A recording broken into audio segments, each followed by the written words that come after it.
to lose weight in just 2 hours. Paano raw bababa ang timbang in just 2 hours? Actually, ita-challenge ko kayo. Magtimbang muna kayo bago nyo gawin to.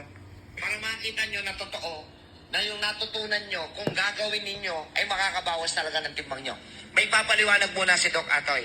Mga kaibigan, marami po sa kababayan natin na nagtatabaan, tumitimbang, hindi nila napapansin, pabigat sila ng pabigat, hanggang dumating sa punto na dahil sa sobrang bigat, kakapitan na ng iba't ibang mga sakit.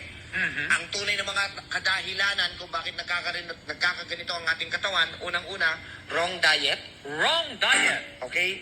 Lack of fiber. Lack of fiber. So nagkakaproblema si colon. No exercise. No exercise. Totoo o hindi? So, Pangatlo, too much constipation. too much constipation. Okay. Dahil dito sa mga binanggit ko, nagkakaroon ng formation of toxins inside the digestive system. Ayan.